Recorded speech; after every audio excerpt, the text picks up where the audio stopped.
All right, welcome to the 14th video, or 15th, depending on how you want to count it, but the 14th installment of programming in action, or action programming for the Atari 8-bit computers. Tonight builds on the last 2.5 videos where we talked about the Antic chip and how to do a custom display list to get mixed modes on a screen for the title screen for our game. And then in the the 13th video, I came up with this little demo to show how you can get more than 24 lines on a graphics zero screen. So just a reminder of what this one does. So it inserted an extra row there at the top along with the 24 rows that you would normally get in graphics zero.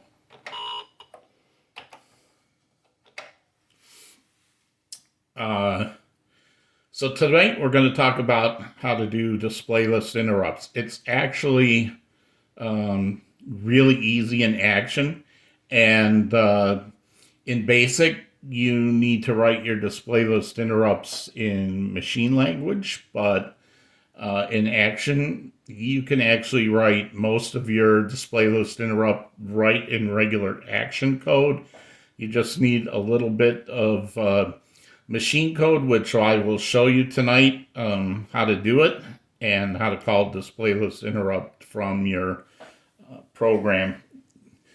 First, let's go back to this for a minute.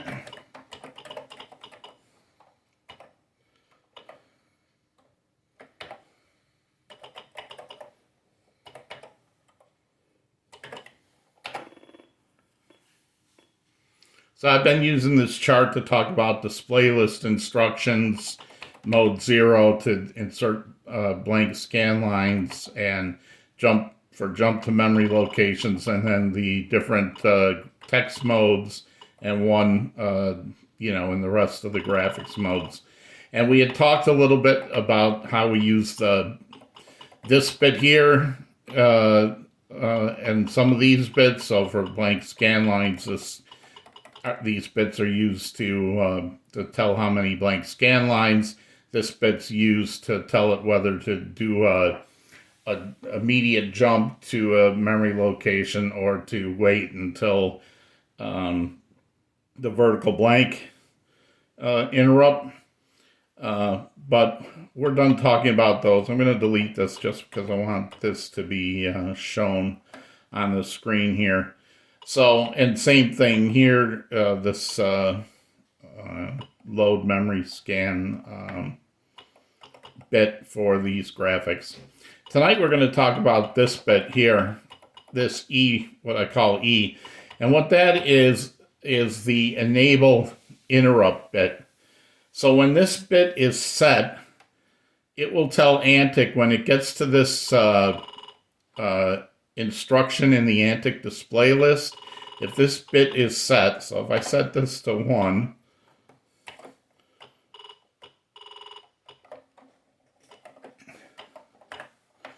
right, in hex that's 82, right, so this would be, for now, we'll leave these bits as zeros. So if this bit is set to 1, that's 8 in the high nibble and 2 in the low nibble, so that hex is 82. So this is a regular graphics zero line. This is a graphics zero line where you can turn on an interrupt. And what does that mean? The Atari has several different interrupts available that are called non-maskable interrupts. So what is a non-maskable interrupt? That just means the computer can't stop your interrupt from happening. So if your interrupt gets triggered, the computer can't say, wait, do that interrupt later. It's going to happen. So any programming that's happening when that interrupt gets triggered will suspend your program, and then we'll go back to your program once the interrupt is done, assuming you've ended your interrupt properly, which we'll talk about in a minute. So same thing here. If I had this as a regular graphics Antic mode 3, which is custom text mode that doesn't have a basic equivalent. And if I wanted to enable an interrupt on that line, I would set this to 8. Okay?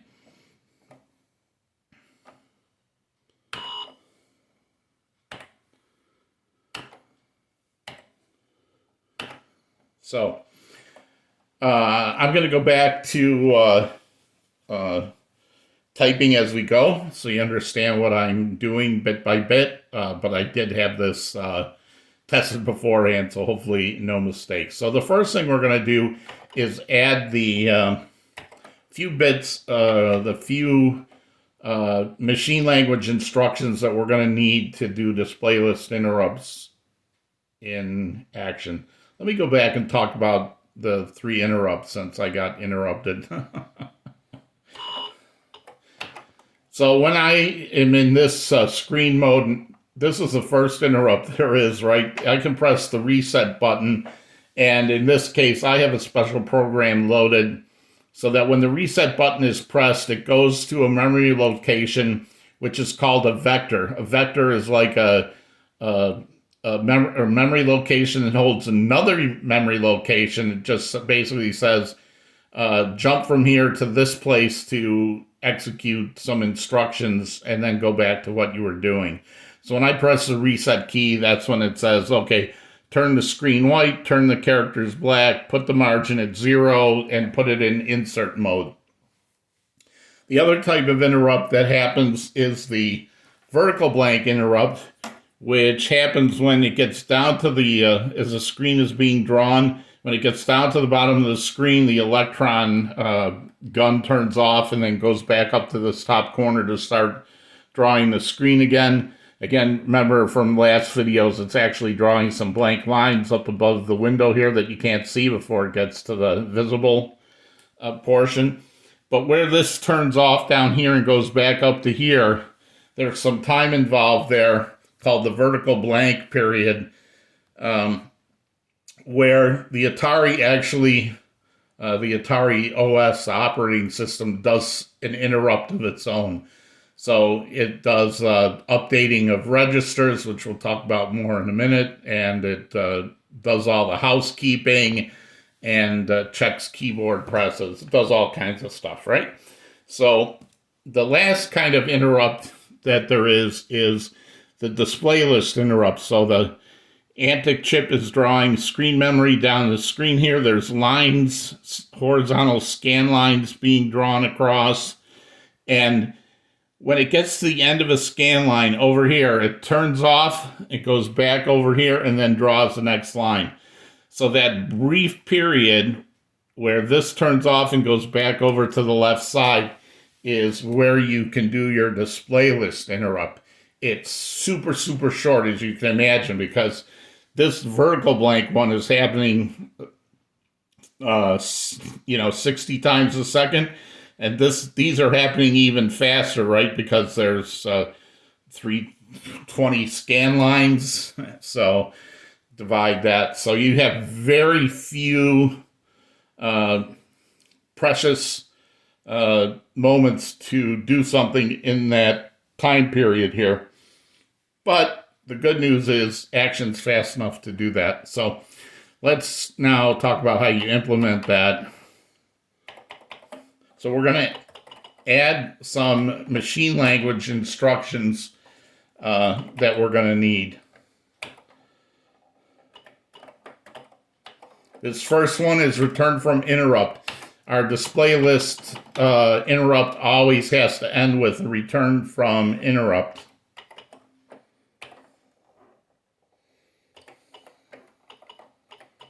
This is push the accumulator onto the stack.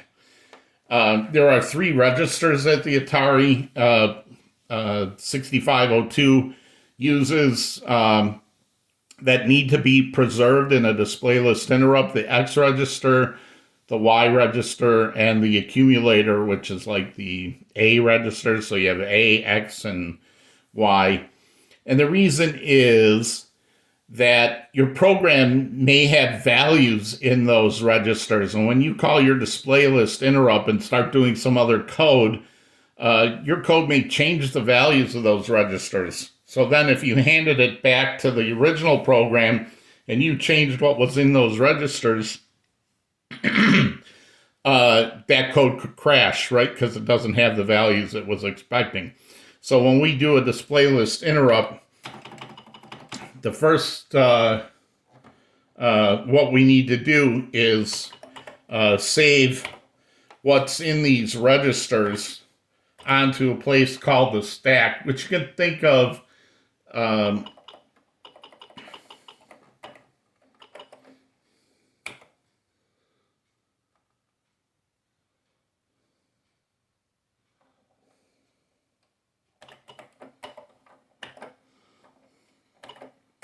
the stack as like the best way I've heard is like a stack of plates. So you push something onto the stack of plates, and as you push it on, each plate goes on top of the other one. And then when you're done, you pull the plates back off the stack of plates. So the last one that you put on the top is the first one you're going to pull off the top when you're done. Or the last one in is the first one out. It's called LIFO. We've heard before. Maybe you've heard that, last in, first out. So that's how the Atari stack works.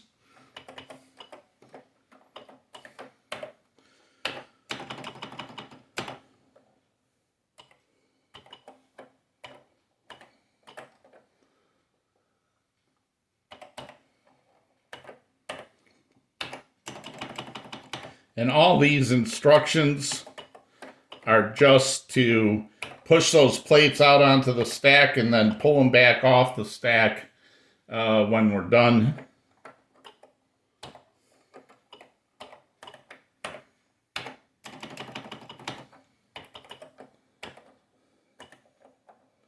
Don't worry, this is the last one. So these 7 6502 machine language instructions are all you're gonna need as far as machine language goes. Otherwise, sorry for the pun, no assembly required for your display list interrupts.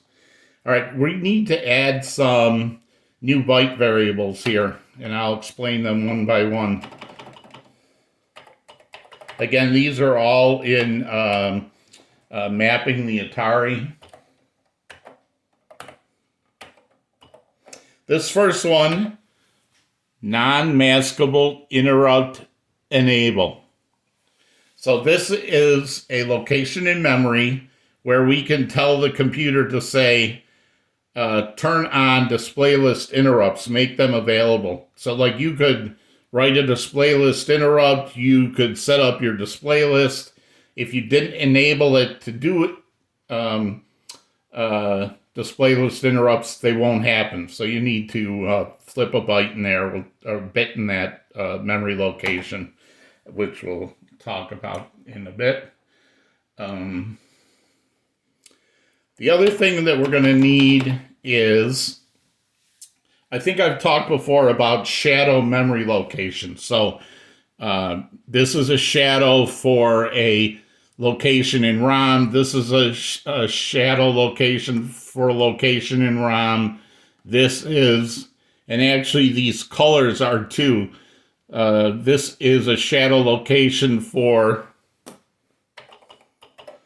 color playfield 1, which is at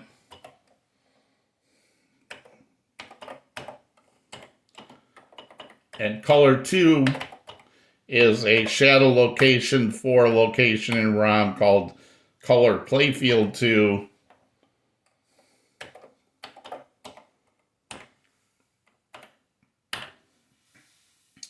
Why do we need these hardware locations instead of these shadow locations? Because these hardware locations, normally if you write to them, when the vertical blank happens, the Atari operating system in its own vertical blank interrupt will take the values from the shadow registers and write them out to the hardware registers and overwrite whatever you put in there. But in a display list interrupt and we want to change the color halfway down the screen, if we write into the shadow register, that's not going to take place until we got to the end of the screen. And this time it would update it to the hardware and the whole screen would turn the new color. By writing directly to these hardware locations for the color, we can change the color from the time of our interrupt down to the bottom. And then when the vertical blank happens, the Atari will take these from the shadow and write it into these, so the top of the screen will still stay whatever color's in here, and our display list will change to whatever's in here where we have our interrupt.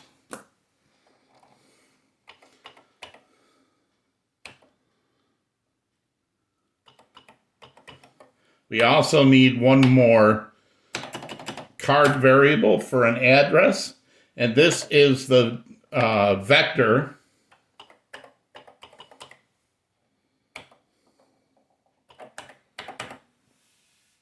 that when a display list interrupt happens, the computer will go look in this memory location to find the address of the instructions to operate during the interrupt.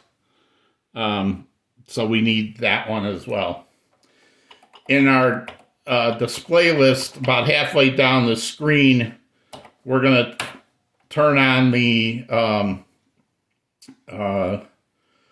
say on this mode, graphic 0 line, I want you to enable the interrupt on this line.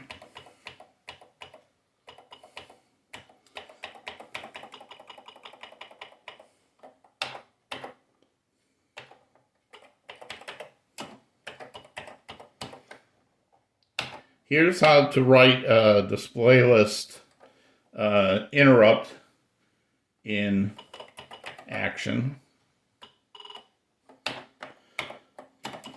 The first thing we want to do is make sure that everything is in those registers gets saved to the stack before we do any code. So we're going to push whatever's in the accumulator onto the stack. Then we're going to transfer the contents of the X register into the A register and push that onto the stack. Then we're going to transfer whatever's in Y into the accumulator and push that onto the stack. So now the stack safely holds all the values of all three registers, and we can do our thing. And what is our thing going to be? We're going to change the color of the playfield halfway down. So we're going to say color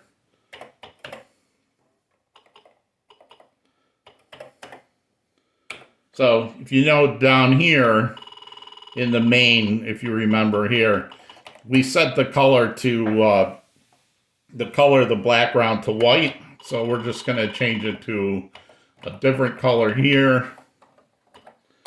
So when you're changing colors, this is the color value, and this is the luminance value. So we're going to use color 8.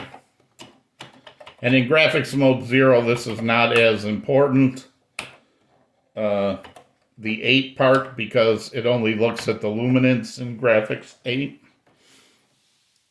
Or graphics 0, sorry. So we're just going to change the color of the screen at the location of our interrupt.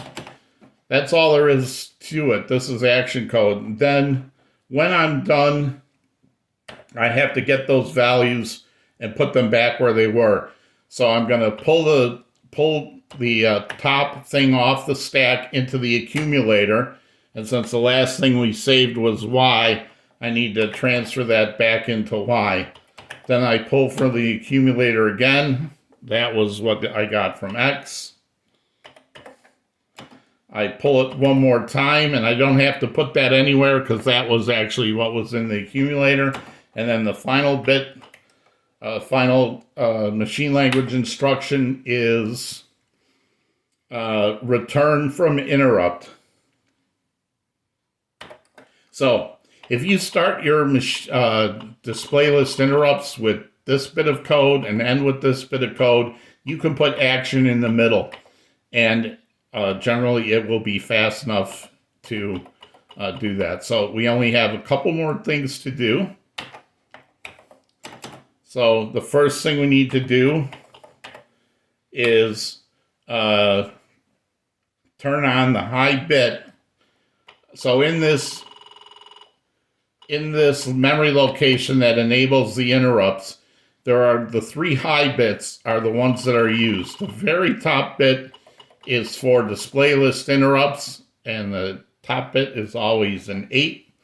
The next bit after that, the 7th bit is for vertical blank interrupts. That one will always, not always, but you should leave it alone. If it's on, leave it on. If it's off, leave it off. By default, when you boot up your computer, vertical blank interrupts are on so the computer can do its housekeeping stuff, and display list interrupts are turned off in the beginning. So we're just going to do this OR, right? That will turn on the high bit of that location, which says enable display list interrupts. And then the last thing we need to do is in that vector location,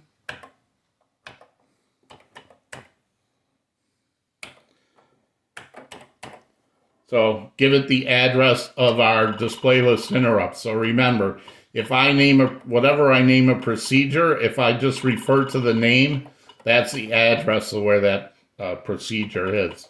So that's all there is to it. You need these few bytes. You need whatever hardware registers you're going to change.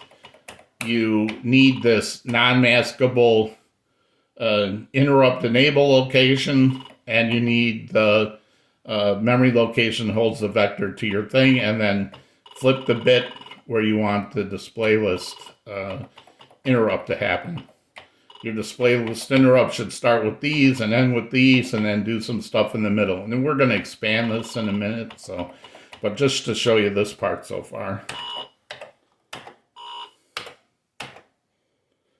So you can see I've turned the bottom of the screen blue. Now this might be hard for you to see because it's hard for me to see, and I'm like 3 inches from it. But right here on the scan line, the very last scan line for the 12, right here, it starts the blue before it actually gets down to the 13 line. And the reason it does that is because when this mode 0 line was enabled to do interrupts, it will start processing your interrupt on the very last scan line. But if you don't want that, and I don't, let me show you what you need to do for that. So there's a location that we're going to add.